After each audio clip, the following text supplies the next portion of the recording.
I'm Marty, and since midterms and everything has just passed and it's the start of the second semester, I figured it'd be a good idea to put up a video about time management and keeping organized for school. I've been wanting to, put up a video on YouTube for a while, and I had that one in mind because I went to a college prep high school, and coming to college, I'm a freshman. It's been, it's great. I'm glad that I went to that all-girls college prep because I feel really prepared, and a lot of things that seems to me now like common sense, a lot of my friends, don't do, and different things like that. So I just thought it'd be a good idea to, share some of my knowledge with anyone interested on YouTube or struggling to keep organized. So the first thing, I'm just kind of winging it, but the first thing I'm going to say for studying, I think you really need to figure out what's best for you.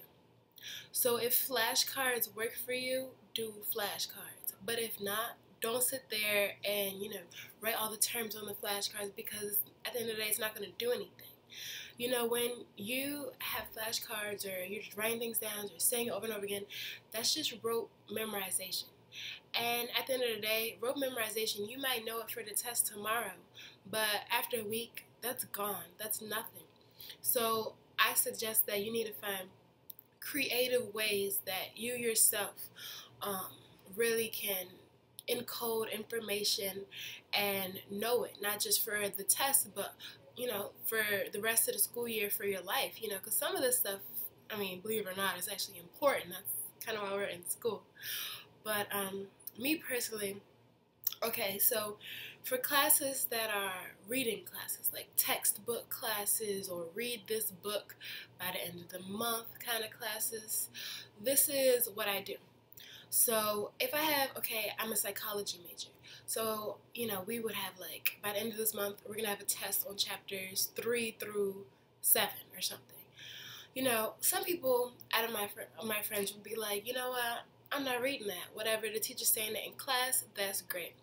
But what I've learned over experience is that you can't trust your teachers. They're not going to tell you every single thing you need to learn in class because they want to know that you're reading the book. And it's really hard to try to read a book the day before the test or even the week before the test. So, what I try to do is if I know, by the end of this month, I need to finish these 4 chapters, I go ahead, pull out my calculator and say, all right, that means 3 pages a day, but I know I'm not going to be reading on the weekend, so I'm going to go ahead and do 6 on Thursday and 6 on Tuesday. And I just have it like that and set, that's not that much homework, especially in college, everything is spaced out. You feel like, oh, I don't have no homework, but you have to do it. Just take out a good hour of your time, go to the library, and read 5 pages. What's wrong with reading 5 pages? And I'm sitting there and I'm writing my notes. I just will have the book and I write all the key terms, read it through, write the key terms, and then before the test, that week where everyone's just studying, I would, use study guides, online quizzes, then I would type up my notes, and for some reason, I just know everything. And that's because when you spread out your stuff, you read it, you hear it in class, you go back and type it, you do quizzes, you don't realize it, but you know so much more than just cramming the night before. And what I suggest is, personally, I like to be ahead of the teacher. I like to say, I'm going to read these 5 pages because I know tomorrow the teacher's going to talk about it. So that if I'm reading it and it sounds like Chinese, when she say it in class, I could be like, oh, that's what that word meant.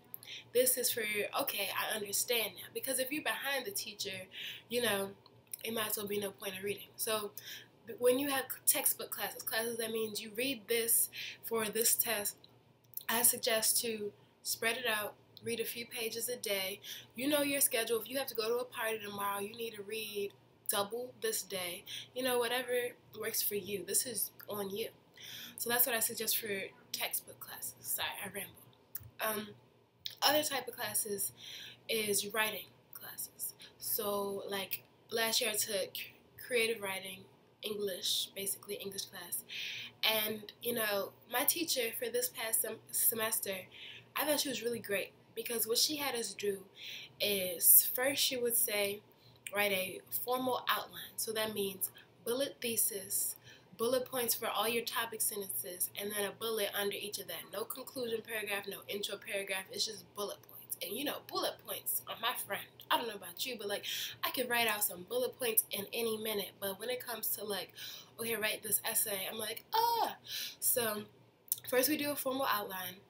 Then it is a rough draft. And she's like, as rough as possible. So what I would do is I would just make those bullet points into sentences. And then for some reason it'd be just perfect. By the time the essays due, like that paper is done. Like it's beautiful. You just have to fix that rough draft. And I'm like, oh my gosh. So I do that for all my writing classes, even if they don't require that. You know, she required that, but I think that's such a great thing. So I took this class called iBrains, and we did a lot of writing. It was kind of like a philosophy class. And I wrote bullets for all my classes that require writing. I would write bullet points, and I suggest this to all my friends. You write a bullet, just a thesis statement. Then you write a bullet topic sentence. Under that, you put a few statements. So, okay, let's say your thesis is, I think the death penalty sucks. Then you have a few topic sentences. Number one, because it's expensive. Number two, because the family isn't gaining anything from it. Number three, because they're humans. You know, those are your three topic sentences. And then under those, you write, you know, some facts, some online resources. And, you know, I'm lazy. I never do my works cited till the night before. So if anything you need to do the night before, I say do the works cited if it's required. I'd rather, you know, knock that stuff out early. So that's what I suggest for writing classes. You know, I do take French. That stuff is kind of memorization. The best way to get it down is to just, sorry, I'm in my dorm room, it's loud, but the best way to encode that, something like that where it's just memorization, is just practicing. You just got to keep reading it, keep saying it, you know, say it in sentences, say it, write it down, think of ways that you can remember it. Like, that's the only way you can get those kind of memorizations down. Language is like one of my hardest subjects. Sorry, I had a text message. Also, I would just suggest calendars. I love calendars. Also, I'm a big Disney fan. So about this Disney calendar, and it's amazing.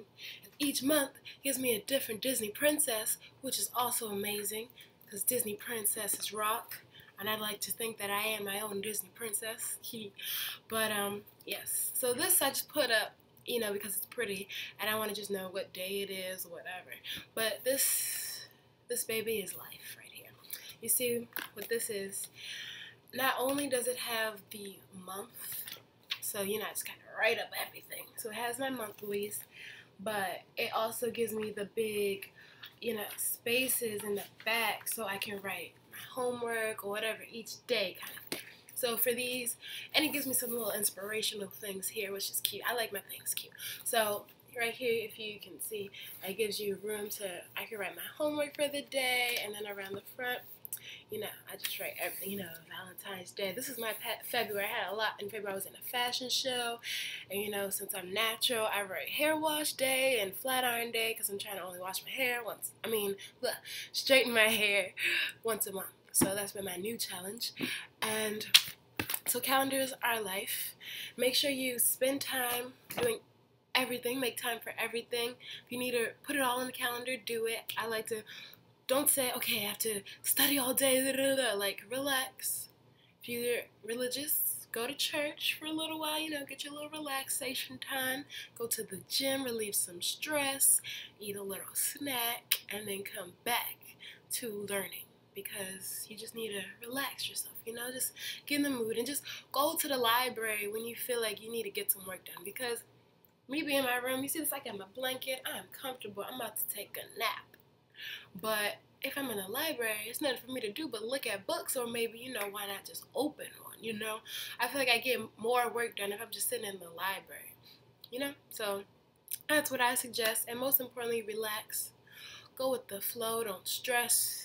And then everything just flows naturally. And you just allow it to happen. But that's what I suggest. And sorry, I'm not really YouTube famous or anything. I just felt like putting this out in the open in case anybody was interested. And people watch this and learn something. Yeah. Bye. I've been mixing, I've been sipping.